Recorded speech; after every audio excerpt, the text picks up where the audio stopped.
రసహృదయులైన మిత్రులందరికీ కూడా నమస్కారం. ఈరోజు మలయాళ జానపద కథల నుంచి 64వ కథని చెప్పుకుంటున్నాం. ఈ కథ కూడా అలతయూరు నంబీల కథే. ఈ కథాకాలంలో గోవింద నంబి అనే ఆయన గురించి ఇప్పుడు మనం చెప్పుకోబోతున్నాం. గోవింద నంబి కథ అనమాట. ఈ కథ ఏంటంటే పంబు మెక్కట్టు నంబూద్రి మరియు అలతయూరు నంబి కథ. ఈ అలతయూరు నంబి పేరు గోవిందన్ నంబి. పంబు మెక్కట్టు నంబూద్రిలనే మెక్కట్టు నంబూద్రిలు అని కూడా అంటారు. వీళ్ళు తిరుచురు దగ్గరలో ఉన్న ఇరంజలిక్కుడ అనే ప్రాంతంలో అనే ఊళ్ళో వాళ్ళు స్థిరపడ్డారనమాట. వీళ్ళు నాగదేవతని ఆరాధించేవారు. ఎవరు? ఈ మిక్కట్టు నంబూద్రిలు. ఆ ఇంటి పెద్ద అయిన బ్రహ్మదత్తం నంబూద్రికి ఒకసారి సుస్థి చేస్తుంది. వాళ్ళు ఏం చేస్తారంటే గోవింద నంబి కోసం అలతయూరు కబురు పెడతారు. అప్పుడు గోవిందన్ నంబి వస్తాడు. వచ్చి 21 రోజుల పాటు వైద్యం చేయాల్సి ఉంది. అంచేత 21 రోజులు మీరు వైద్యం చేసుకుంటే తగ్గుతుంది. అయితే ఈ 21 రోజుల పాటు నేను ఇక్కడే ఉండి వైద్యం చేస్తాను అని చెప్తాడు. అప్పుడు నంబూదిరి కూడా అలాగే చేయండి నంబి గారు అని చెప్తాడు. నంబి ఆ తర్వాత రోజు నుంచే వైద్యం ప్రారంభిస్తాడు. కషాయం, తైలమర్దనం, కీయి అంటే పిండిని ఉడకబెట్టి కట్టు వేస్తారు. అంటే గడ్డలు అలాంటివి వచ్చినప్పుడు అవి పక్వానికి వచ్చి పగిలిపోతాయి అన్నమాట. అంచేత ఆ పిండి కట్టు వేస్తారు. మన దగ్గర కూడా వేస్తుంటారు పిండి కట్లు. వస్తీ అంటే ఎనీమా చేయటం. ఇటువంటివన్నీ కూడా మొదలు పెడతాడు ఆ నంబి. అలా ఒక వారం రోజుల పాటు వైద్యం చేసేటప్పటికి అతని జబ్బు కొంచెం తగ్గుతుందన్నమాట. ఈ నంబూద్రి యొక్క ఇంట్లోనే ఉంటున్నాడు కదా.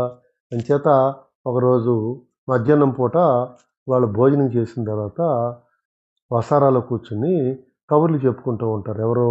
నంబి, నంబూద్రి ఇద్దరు కూడా. ఇలా వాళ్ళు కబుర్లు చెప్పుకుంటున్నప్పుడు ఒక భయంకరమైన సర్పం వాళ్ళ వైపు పాక్కుంటూ రావడం గమనించి నంబి భయంతో గట్టిగా కేకేసి అక్కడి నుంచి పారిపోబోతాడు. అప్పుడు ఆ బ్రహ్మదత్తం నంబూద్రి, నంబి గారు భయపడకండి, అది మిమ్మల్ని ఏమీ చేయదు అని చెప్తాడు. ఆ పాము మెల్లగా పాక్కుంటూ వచ్చి ఆ నంబూద్రి యొక్క ఒళ్ళో కూర్చుంటుంది. అప్పుడు బ్రహ్మదత్తం నంబూద్రి పిలిస్తే ఈ గోవిందన్ నంబి వచ్చి ఆయన పక్కన కూర్చుంటాడు. అప్పుడు ఆ పాము ఏం చేస్తుందంటే దాని తలకాయని కొంచెం ముందుకు వంచి ఈ నంబికి చూపిస్తుంది. అంటే చూడమని చెప్పి చూపించినట్టుగా ముందుకు వంగుతుందనమాట. అప్పుడు నంబి మళ్ళా భయపడతాడు. నంబూద్రి చెప్తాడు, నువ్వు భయపడద్దు, ఆ పాము నువ్వు వైద్యుడు అనే విషయాన్ని తెలుసుకుని నీతో వైద్యం చేయించుకుంటాకి వచ్చిందని చెప్తాడు. అప్పుడు నంబి దాన్ని పరీక్షిస్తే దాని పడగ మీద ఒక ముళ్ళు గుచ్చుకుని లోపల విరిగిపోయి ఉంటుందన్నమాట. అప్పుడు ఏం చేస్తాడంటే నంబి ఒక పదునైన చాకుని తీసుకుని దాన్ని మెల్లిగా కోసి ఆ ముళ్ళుని తీసేసి దానికి నొప్పి లేకుండా ఉండటానికి ఒక పసరును పోస్తాడనమాట. అప్పుడు ఇంకా పాము అక్కడి నుంచి వెళ్ళిపోతుంది. అప్పుడు నంబి కొంచెం స్వేచ్ఛగా ఊపిరి పీల్చుకుంటాడు. అప్పుడు కానీ అతనికి వైద్యం చేసినా భయంగానే ఉంటాడనమాట. అట్లాగే వైద్యం చేస్తాడు. ఆ పాముకి కొంచెం నయం అవుతుంది. పాము వెంబటే అక్కడి నుంచి వెళ్ళిపోతుందనమాట. 3 వారాల పాటు వైద్యం చేసిన తర్వాత ఈ బ్రహ్మదత్త నంబూద్రికి రోగం నయమైపోతుంది. ఇంకా గోవిందన్ నంబూద్రి మా ఊరు వెళ్ళిపోతానండి అని చెప్పేసి బయలుదేరితే ఆ గోవిందన్ నంబికి ఈ బ్రహ్మదత్త నంబూద్రి అనేక కానుకలు ఇవన్నీ ఇచ్చి ఆ వీధి గుమ్మం దాకా, అంటే పడిపుర అంటారు మలయాళంలో, ఆ వీధి గుమ్మం దాకా సాగనంపుతాకి వస్తాడు. కానీ వీధి గుమ్మం దగ్గరికి వచ్చేటప్పటికి ఆశ్చర్యకరంగా ఆ పాము మళ్ళా పాక్కుంటూ ఈ నంబికి ఎదురుగుండా వస్తుంది. నంబి మళ్ళీ భయపడతాడు. అప్పుడు బ్రహ్మదత్తం నంబూద్రి చెప్తాడనమాట, నువ్వు భయపడద్దు, ఆ పాము కూడా నీకు వీడ్కోలు చెప్తాకి వస్తుంది అని చెప్తాడు. పాము దగ్గరికి వచ్చి దాని నోట్లోంచి మణికక్కలుని బయటకి కక్కుతుందనమాట. అంటే బయటికి ఊస్తుంది. అంటే మలయాళ భాషలో మణికక్కళ్ళు అంటే నాగమణి అని అర్థం అనమాట. ఆ నాగమణిని కెంపు, కురువిందం, పద్మరాగమణి అని కూడా అంటారు. అప్పుడు నంబూద్రి చెప్తాడు, "ఆ పాము నీకు నాగమణిని బహుమానంగా ఇచ్చింది. నువ్వు తీసుకో" అని చెప్తాడు. గోవింద నంబి సంతోషంగా ఆ నాగమణిని స్వీకరిస్తాడు. ఇప్పటికీ కూడా ఆ నంబీల ఇంట్లో ఈనాటికి కూడా ఆ నాగమణి ఉంది అని చెప్పుకుంటూ ఉంటారు. ఇప్పుడు ఈ అలాతయూరు నంబూద్రి ఒక కుష్ఠవ్యాధి రోగికి ఏ విధంగా వైద్యం చేశాడు అనే కథ మనం చెప్పుకుందాం. అలాతయూరుకి దగ్గరలో పొన్నాని అనే ఒక నగరం ఉంది. దానికి దగ్గరలో చామ్రవట్టం అనే ఒక పల్లెటూరు ఉంది. ఆ పల్లెటూరులో కేశవన్ నంబూద్రి అనే ఒక మధ్యతరగతి కుటుంబానికి చెందిన ఒక యువకుడు ఉంటాడు. అతనికి కుష్ఠవ్యాధి సోకుతుంది. అతని దురదృష్టం చాలా చిన్న వయసులోనే కుష్ఠవ్యాధికి గురవుతాడనమాట. 4 సంవత్సరాల పాటు తిరిగిన ఊరు తిరగకుండా అతను అనేక మంది వైద్యుల దగ్గరికి వెళ్తాడు. కానీ ఏమాత్రం ఉపయోగం ఉండదు. జబ్బు అసలేమీ తగ్గదు. చివరికి వాళ్ళో వీళ్ళో చెప్పగా అలాతయూరు శంకరన్ నంబి దగ్గరికి వస్తాడు. ఇంత ముందు కథలో వైద్యం చేసిన అతను గోవిందన్ నంబి. ఇప్పుడు ఈ కథలో వైద్యం చేసే అతను శంకరన్ నంబి. అతని దగ్గరికి ఈ కేశవన్ నంబూద్రి వస్తాడు. వచ్చి ఈ కుష్ఠవ్యాధి నయం చేయడానికి నాకు ఏదన్నా మందు ఇవ్వండి అని చెప్తాడు. అతను ఏమంటాడంటే, ఈ కుష్ఠవ్యాధి చాలా కష్టమైంది. దీన్ని తగ్గించడానికి ఒక మందు ఉంది. అదేమిటంటే కొండ చిలువ యొక్క కొవ్వుని నువ్వు మందుగా తీసుకోవాలి. తీసుకుంటే నీకు అది తగ్గుతుంది అని చెప్తాడు. అప్పుడు ఈ నంబూద్రి యువకుడు ఏమంటాడంటే, అయ్యా నేను నంబూద్రిని, శాకాహారిని, అంచేత కొండ చిలువ యొక్క కొవ్వుని స్వీకరించడం ఎలా జరుగుతుంది? అంచేత ఇది నా వల్ల కాదు. అసలు కొండ చిలువని ఎక్కడ పట్టుకోగలను? దాంట్లో కొవ్వుని ఎలా తీయగలను? ఎలా తినగలను? ఎలా దాన్ని నేను సేవించగలను? అని చెప్పేసి చెప్తాడనమాట. ఇంక చేసేదేమీ లేక ఆ శంకరన్ నంబి మరి నీ ఇష్టం అని చెప్పేసి చెప్తాడు. అప్పుడు ఈ కేశవన్ నంబూద్రి వాళ్ళ ఊరొచ్చేస్తాడు. వాళ్ళ ఊరేంటి? చామ్రవట్టం. ఆ చామ్రవట్టం అనే ఊళ్ళో శాస్తా దేవాలయం ఉంటది. శాస్తా దేవాలయం అంటే అయ్యప్ప స్వామి వారి యొక్క గుడి అనమాట. ఆ గుడి దగ్గరికెళ్ళి వేడుకుంటాడు. 12 రోజుల పాటు భాజనం చేస్తారు. నాటు భోజనం. భాజనం అంటే దీక్ష. 12 రోజుల పాటు భాజనం చేస్తాను అని చెప్పేసి అతను భాజనం మొదలుపెడతాడు. 12 రోజులు ముగిసిపోయే నాటికి అతను చాలా నీరసించిపోతాడు. 12వ రోజు రాత్రి అత్తాళి పూజ. అత్తాళి పూజ అంటే పవళింపు సేవ అనమాట. ఆ పవళింపు సేవ అయిపోయిన తర్వాత అందరూ తలుపుల దగ్గరికేసి వెళ్ళిపోతారు. 12 రోజుల నుంచి భాజనం చేసుంటంలో నీరసంతో ఉండి, శ్వాసొచ్చినట్లుగా ఉండి, ఆ గుడిలోనే ఒక మూల పడుకుని ఉండిపోతాడు. అర్ధరాత్రి పూట అతనికి ఒక కల వస్తుంది.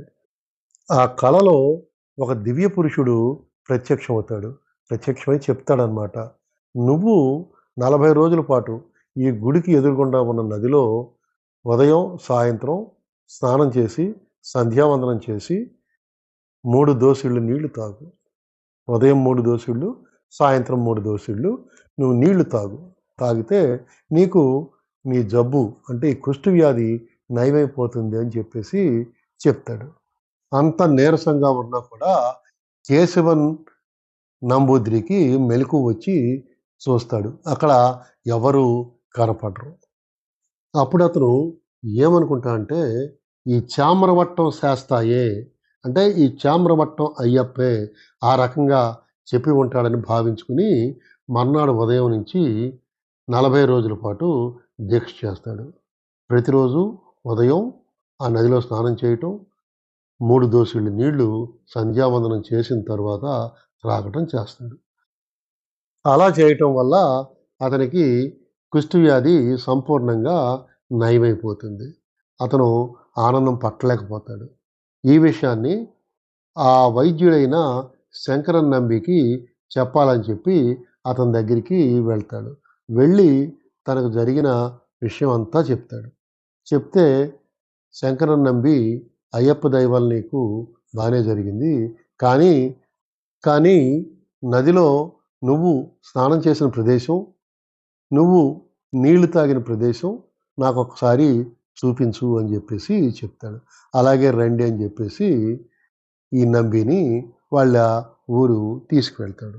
తీసుకువెళ్ళిన తర్వాత అక్కడ చూపిస్తే ఆ నంబి ఏం చేస్తాడంటే ఆ చుట్టుపక్కలంతా కూడా పరిశీలిస్తాడు. అతన్ని వెంట పెట్టుకొని నది గట్టు వెంట నదీ ప్రవాహానికి ఎగువకి వెళ్తాడు.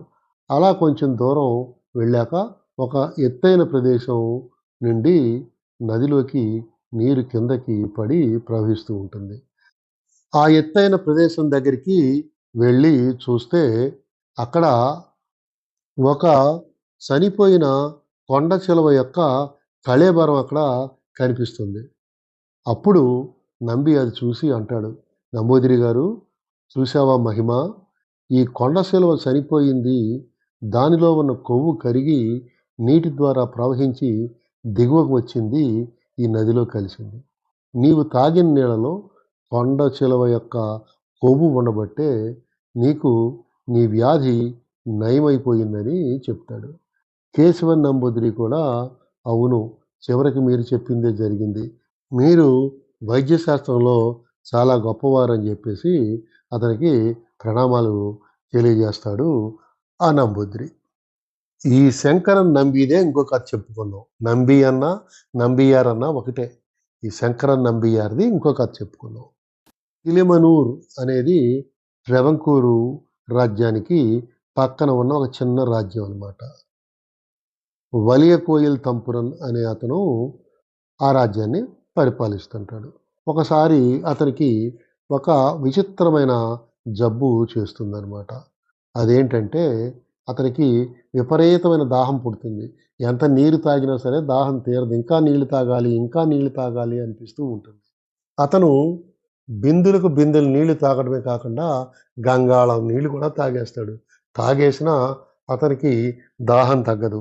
అప్పుడు అతను లేత కొబ్బరి బొండాలు తెప్పించుకుని రోజుకి ఒక 150 కొబ్బరి బొండాలు తాగుతూ ఉండేవాడు. అయినా సరే అతనికి దాహం తగ్గేది కాదు.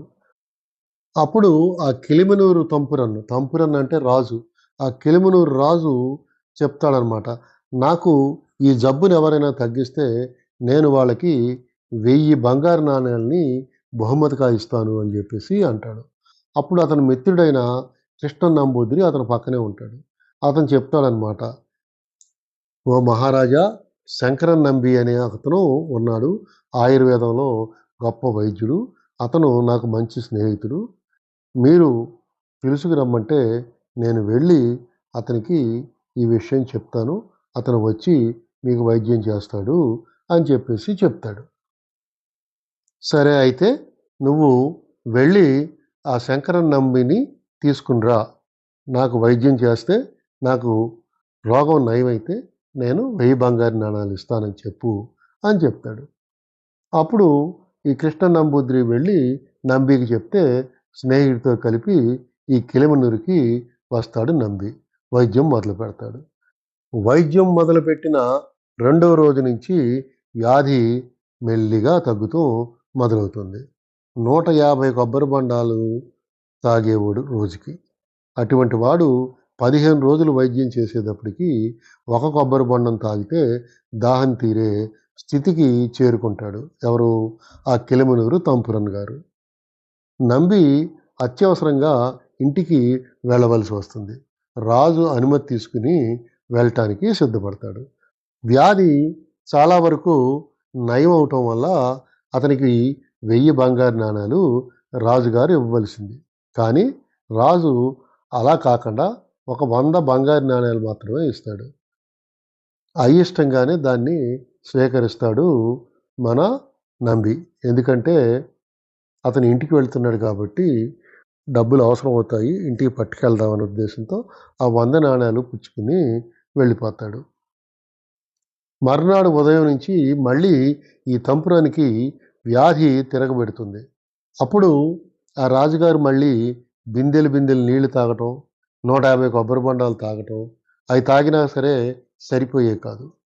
సాయంత్రం అయ్యేటప్పటికి మళ్ళా రాజుగారి ఆరోగ్యం క్షీణిస్తుందనమాట. అప్పుడు మళ్ళీ కృష్ణ నంబూద్రి పరిగెత్తుకుని పిలుచుకొస్తాకి వెళ్తాడు. వెళ్తే అతను ఏం చెప్తాడంటే, నేను వస్తే నాకు 1000 బంగారు నాణాలు ఇవ్వాలి. నిన్న ఇచ్చిన 100 బంగారు నాణాలు కాకుండా 1000 బంగారు నాణాలు ప్రత్యేకంగా ఇవ్వాల్సిందే. అలాగిస్తేనే నేనొచ్చి వైద్యం చేస్తాను అని చెప్తాడు. సావు బతుకుల్లో ఉన్న రాజుగారు తప్పదు, నేనిస్తాను అని చెప్తాడు. అప్పుడు నంబి వచ్చి మళ్ళా వైద్యం చేస్తాడు. రాజుగారు తన పొరపాటును గ్రహించి నంబిని క్షమార్పణ కోరి ఆ వైద్యం చేసిన తరువాత మొత్తం రోగమంతా కూడా నయమైపోయిన తర్వాత అతను మళ్ళా 1000 బంగారు నాణాలు బహుమతిగా లేదా ఈ నంబికి ఫీజుగా ఇచ్చి పంపిస్తాడనమాట. ఇది అలతయూర్ శంకరన్ నంబి యొక్క కథ. ఈ కథ ఇంతటితో సమాప్తం.